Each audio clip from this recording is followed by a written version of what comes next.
In der 6. Episode fahren wir ca. 220 Kilometer von Skura nach Tinahir.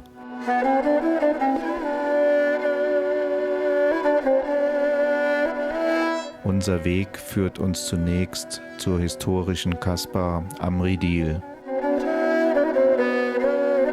Die Kasbah aus dem 17. Jahrhundert ist aufgrund ihrer Lage und Größe sehr beeindruckend auf dem Weg zur Rosenhauptstadt Marokkos, dem El-Kala M'Guna. Nach einigen Kilometern fahren wir dann ins berühmte Dardestal. Das Tal ist eine für Südmarokko typische Flussoase, in der noch Landwirtschaft betrieben wird. Zum Ende hin verengt sich das Tal zur Dardesschlucht, wo es dann in Serpentinen hinaufgeht zu unserem heutigen Tageszwischenziel, einem wunderschönen Aussichtspunkt über das gesamte Tal. Nach der Rückfahrt durch das Tal bis zur Hauptstraße sind es dann noch ca. 50 Kilometer bis zu unserem Etappenziel der Stadt Tinahir.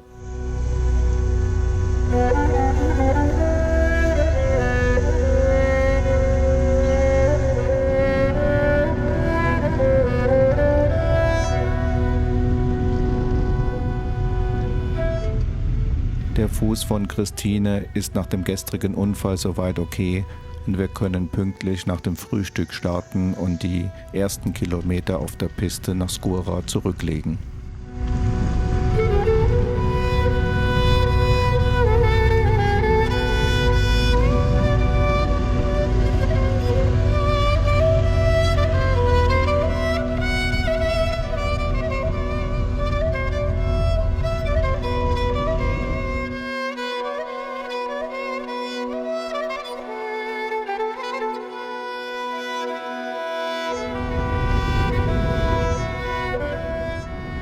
Skura zählt übrigens zu den schönsten Oasen Marokkos und bietet eine perfekte Gelegenheit für gemütliche Erkundungstouren. Diese blühende Oase, die von 2 Flüssen gespeist wird, erfreut sich eines großen Naturreichtums.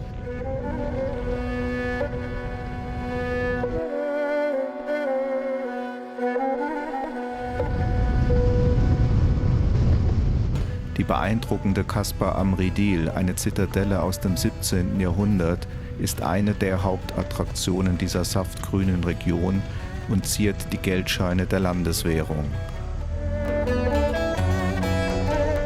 Wir folgen unserem Tourguide über das ausgetrocknete Flussbett und sind beeindruckt von der Kasbah, die komplett aus Lehm gebaut wurde und sehr gut restauriert ist.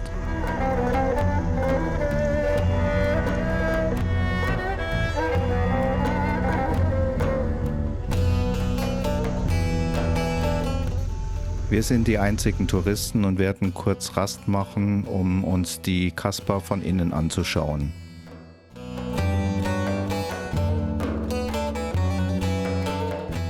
Am Eingang der Kasbah wird darauf hingewiesen, dass es eine kleine Besonderheit gibt. Die Kasbah hat nämlich 5 statt 4 Türme und war auch auf dem alten 50-Dirham-Schein abgebildet.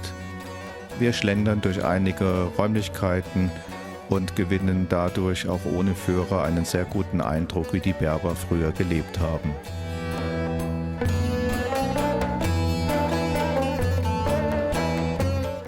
Steht man auf der oberen Terrasse und schaut in das Wadi und die Palmenhaine, fühlt man sich in so manchen orientalischen Film zurückversetzt.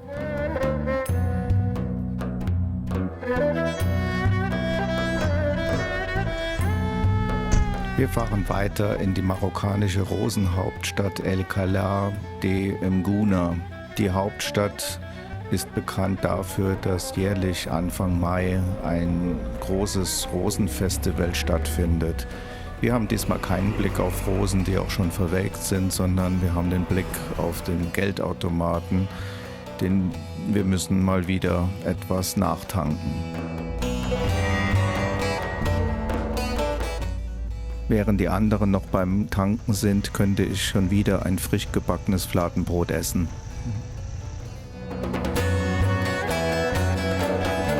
Vollgetankt und gut gelaunt verlassen wir die Rosenhauptstadt im Guna auf der Nationalstraße 10. Am Horizont sehen wir schon ganz weit entfernt das Atlasgebirge und zum heutigen Zwischenziel, in dem auch das berühmte Dadestal liegt.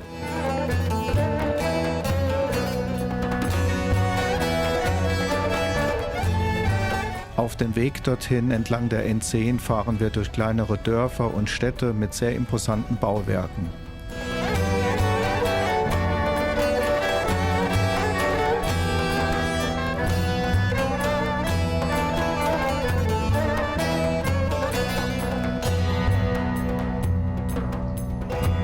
Auch wenn uns die vorbeihuschenden Paläste, Moscheen und alte Kasbahs faszinieren, müssen wir immer mehr als ein Auge auf den Verkehr gerichtet haben.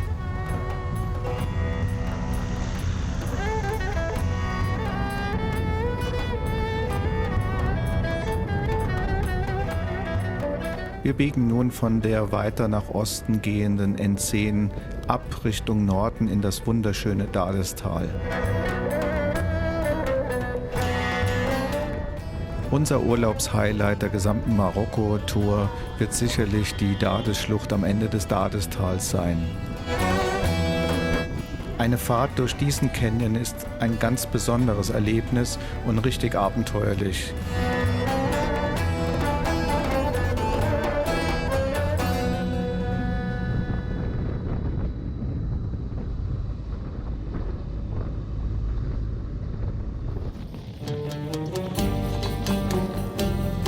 Ich bin ganz begeistert von den farblichen Kontrasten, wie ich sie eigentlich nur im Bryce Canyon in der USA erlebt habe, und von den unglaublichen landschaftlichen Schönheiten. Die Dades-Schlucht beginnt nur wenige Kilometer von der Stadt Bulmalne entfernt und führt rund 45 Kilometer lang durch gigantische Felsformationen und vorbei an Felswänden, die 200 bis 500 Meter hoch sind. Dazwischen liegen immer wieder kleine Ortschaften und Kasbahs, welche besonders durch ihre rötliche Farben hervorstechen. Schon die Fahrt durch das Dadestal war ein unvergessliches Erlebnis, für das man sich schon auch einiges an Zeit einplanen sollte.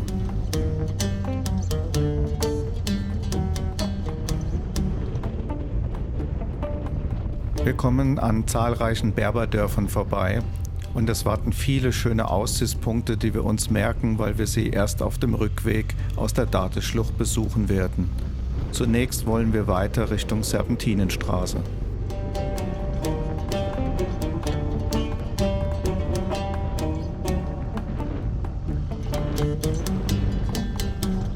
Das Dadestal gräbt sich immer mehr in den hohen Atlas hinein und mündet letztendlich in der berühmten Dades-Schlucht.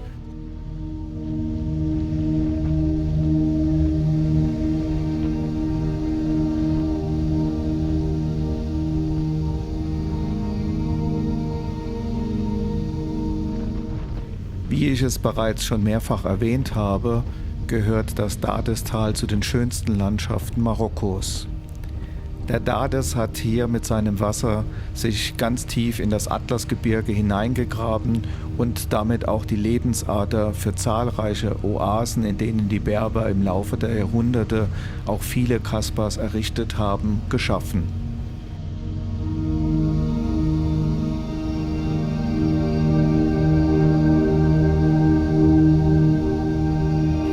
Wir fahren hier bereits die Serpentinenstraße hoch zu unserem Zwischenstopp, wo wir eine Mittagspause einlegen und den Blick auf die Dades-Schlucht von ganz oben genießen wollen.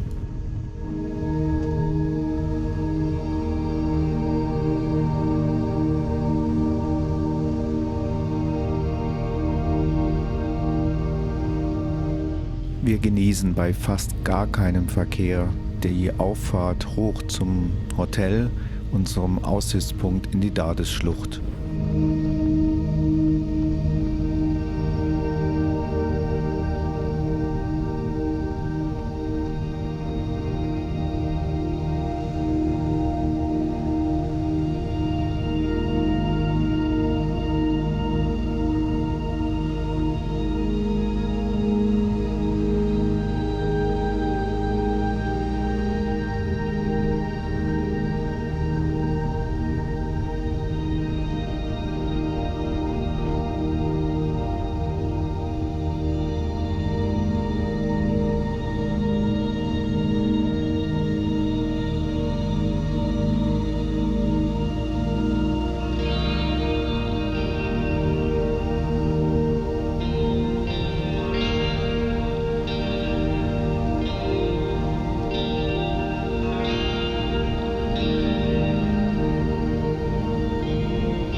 Während die einen noch einige Kilometer weiter in die Dadestal fahren, parken die anderen ihre Motorräder direkt vor der Gaststätte, um dort Rast zu machen.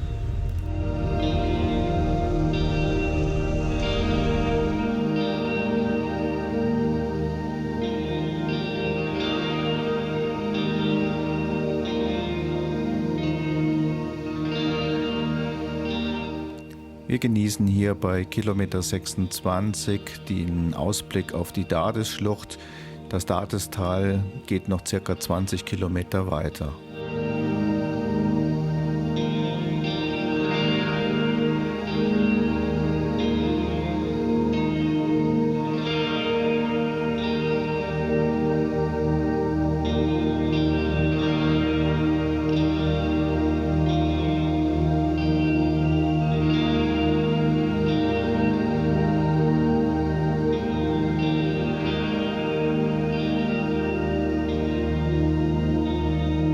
Als wir unseren Snack bei einem traumhaften Ausblick in der Gaststätte genießen, wird es plötzlich vor den Toren sehr laut. Eine Berberhochzeit mit tanzenden Männern und Frauen taucht auf und feiert das Brautpaar.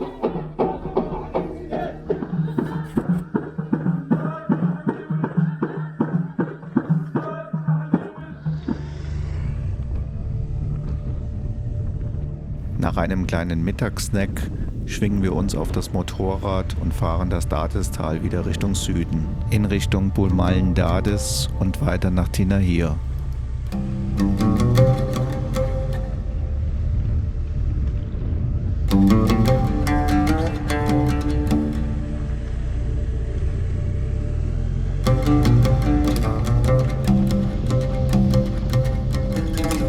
Der Quet Dades windet sich durch kahle, rötliche Felswände und speist mit seinem Wasser zahlreiche Oasengärten mit Palmen, Oliven, Feigen und Obstbäumen.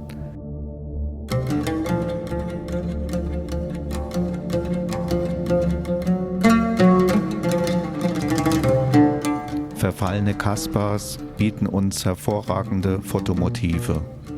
Interessant sind vor allem die aufgefalteten und erodierten Felsformationen, die auch oft Monkey Fingers genannt werden.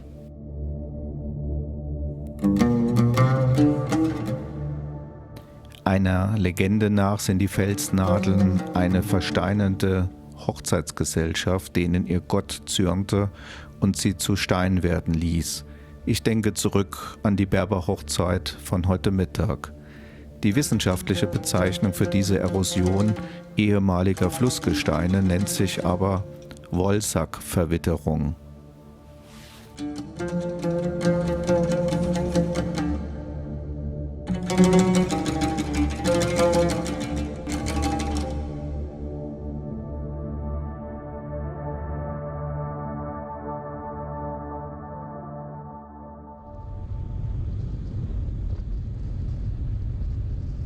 Wir fahren nun weiter das Tal Richtung Süden, Richtung Bulmallen-Dades.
Wir kommen nun mit den Motorrädern in Bomaln-Dades an, ein wichtiges Marktzentrum am Fuße des Hohen Atlas in einer sehr kahlen Gebirgslandschaft.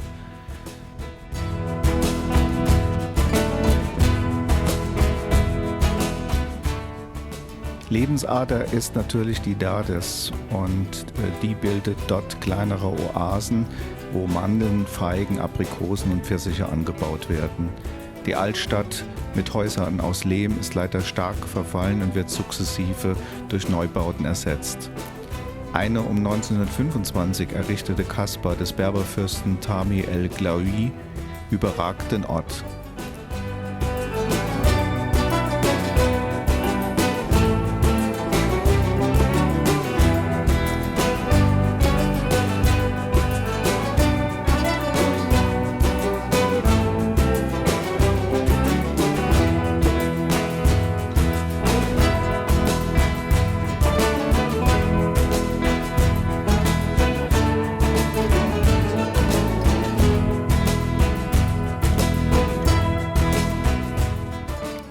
Nachdem wir uns nun in einem kleinen Café als Gruppe wiedergefunden haben, fahren wir nun die restlichen 50 Kilometer nach Tinahir auf der Landesstraße N10. Wir verabreden uns an der ersten Tankstelle, bevor wir dann weiterfahren in unser Hotel, um dort dann die Zimmer zu beziehen und ein Abendessen zu uns zu nehmen.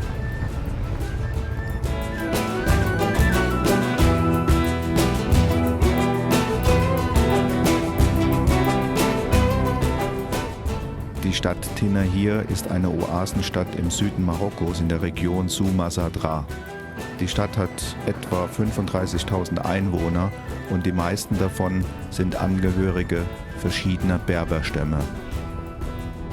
Man könnte sicherlich mehrere Tage in Tinahir zubringen, weil die Palmen-Oasenstadt ihren besonderen Reiz hat. Nach einem kurzen Tankzwischenstopp am Stadtrand fahren wir weiter zu unserem Hotel Tombouctou. Dies wird für morgen unser Ausgangspunkt sein, um in die Todra-Schlucht zu kommen. Wir freuen uns schon auf die atemberaubende Landschaft.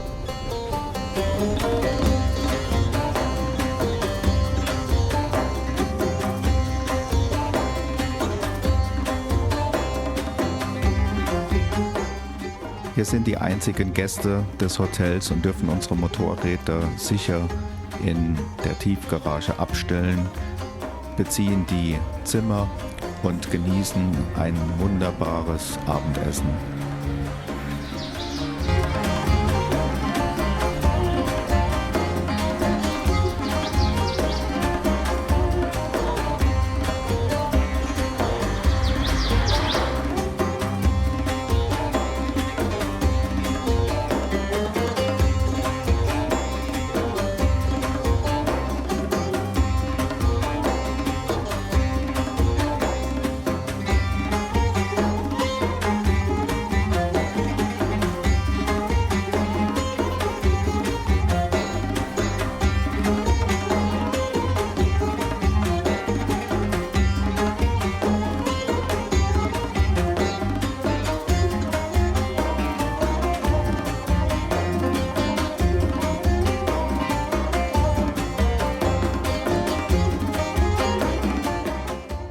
Wenn es euch gefallen hat, dann würde ich mich über ein Like freuen und lasst ein Abo da, damit ihr mitbekommt, wenn wir in der nächsten Episode in die spektakuläre Todra-Schlucht fahren. Bleibt gesund und bis dahin alles Gute, euer Jürgen.